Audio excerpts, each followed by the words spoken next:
begin, you mentioned the Holocaust Museum, my intellectual home in Washington, D.C., which is where I became a spoken word poet.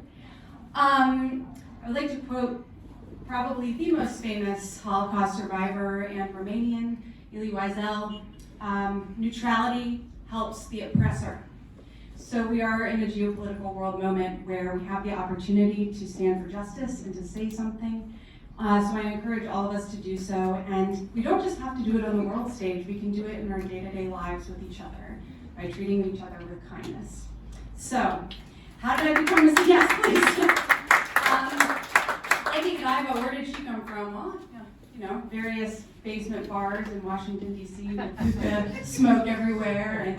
But how did I get my name? It's relevant to the world situation. Actually, I was named Lady Godiva when I talked down the former head of the CIA, trying to get him to give NATO membership to Romania. So that is how I was named Lady Godiva. And if you don't know about the legend, I encourage you to Wikipedia it. But basically what it means is somebody who tells the hard truths.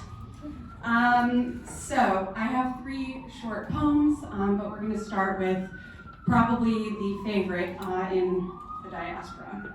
So I'm going to step aside.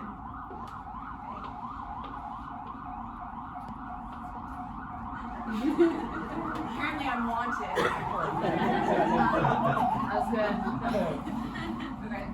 I'm from a tricky diaspora. An assimilate quick diaspora. A red lipstick, high heels, and skinny perfume cigarettes diaspora. The only thing we are known for is not exactly our history. Dracula, diaspora. Maybe that's why we always say we're from anywhere than we actually are from. Je suis à Paris. I can't actually hear the parental accent, diaspora.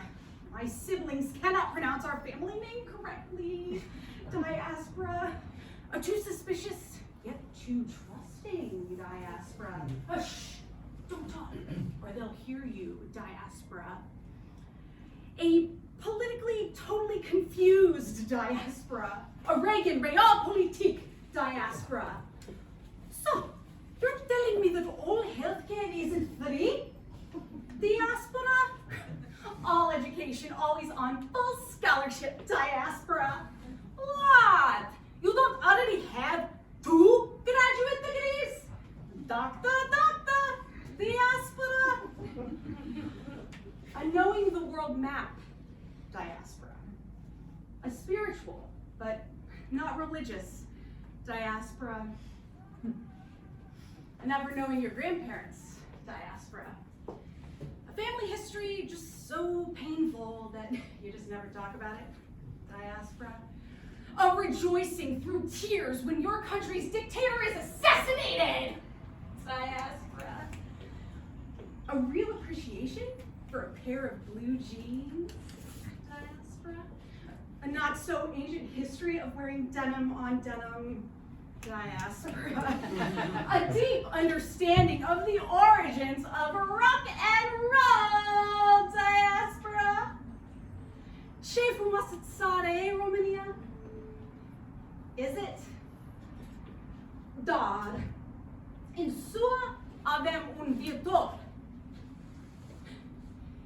You don't have to be from our diaspora to have heard that one before. So,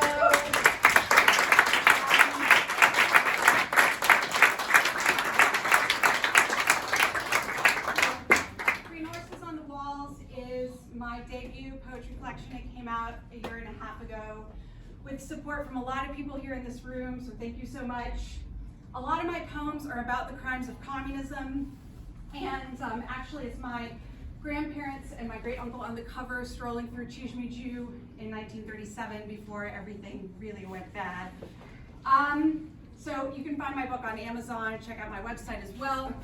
This next poem is precisely about the crimes of communism, and trigger warning, it tackles difficult topics and there are difficult words in this poem. But I think this one really shows what spoken word is about. Spoken word is about advocacy and activism. in social justice and education. So this is called Under Your Mattress.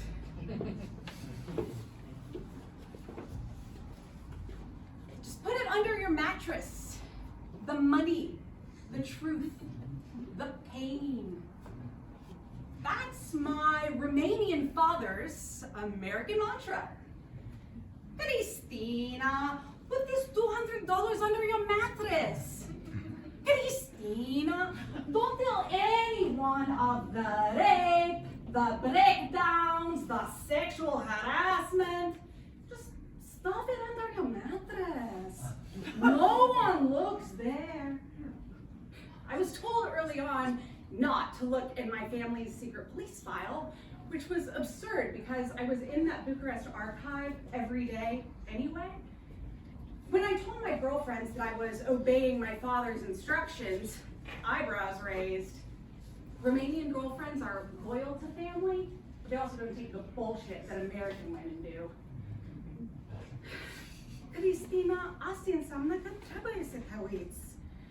I know, I always said. Under communism, there were no banks, there was no wealth. Every man and woman were equal, equally destroyed, equally in fear, equally invisible.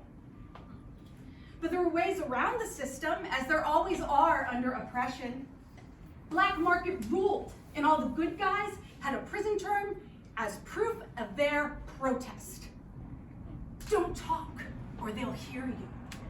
So Romania was silent. People listening through the walls, making love to your wife, and everyone knows it's in your secret police file. I've read those truths. And the risk that they will raid is always there.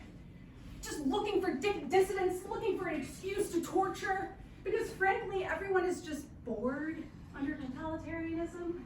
Not allowed to go anywhere, not allowed to choose your job, choose your apartment. So you drink, you smoke, and you reduced to animals. Ambition was a no-no. Intelligence, the ultimate threat. So the agents burst in. They've heard that you've been keeping a chicken farm illegally on the outskirts of Galați. You know, saving money, defying the system. Bejan's protest, of course. N-avem nimic de ascuns. Ba da, securiștii bark.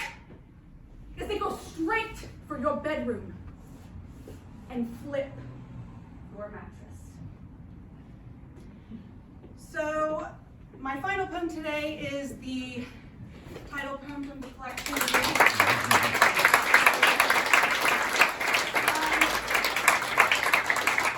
We are all familiar with Caives pe pereți, what green horses on the walls means. So this poem is about what it means to me. And I also dedicate it to the authors, because you will see that it's all about finding your freedom in your art. So here we go. Caives pe pereți. Asta a fost la început în mintea mea. Visurile mele n-au fost posibile. Am fost nebuna, bătută în cap. Cristina, fii serioasă. Vrei doar caives pe pereți. Green horses on the walls. The Romanian expression for having delusions. From the start, I was told that my dreams weren't possible, that I was crazy, that I needed to be serious, that theater was just a hobby, that I was merely chasing the green horses and it was time to grow up because they didn't exist. But I know my need to write exists. I know that the open page is a reservoir for my joy and pain. I know that the sweat-stained floors of an empty theater welcome me. I also know that my dimensions cannot be confined to a DCCV. A list of degrees and honors, now perhaps those don't truly exist. Can they capture a beating heart? Prayers? Kindness? Caring for our elders and children? Or the next play that is on the tip of my pen and igniting my mind with excitement?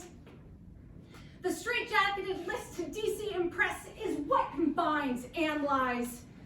My truth opens with the, my truth. Gotta need some snaps, y'all. My truth runs with the green horses through the fields, down Rockville Pike, and all the way to the heart of DC, 14th Street. I hear them calling, Cristina A, calling me home. As I walk today through a canopy of trees, I crossed paths with a butterfly, and I came home to write this poem. And neither were or are delusions. Pavez Bepereț, a durat 34 de ani pentru mine să știu, adânc în inima mea, că sunt exact cum m-am creat și a vrut Dumnezeu. Și pentru asta sunt pur și simplu mulțumită. Thank you.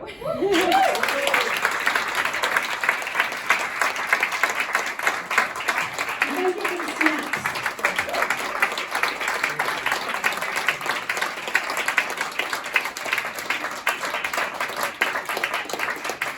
Wow, that was something. Try to imagine that energy injected in our program, you know? It's obvious that we were so successful because Cristina was with us, you know? Not only as a performer, but as an extraordinary manager, and one of the best American historians when it comes to Romanian history. Nobody writes so well about Romanian history than this wonderfully dressed woman. I mean, look at these shirts, you know, the famous Romanian year. It's a very beautiful one. Very good choice. Well, last but not least,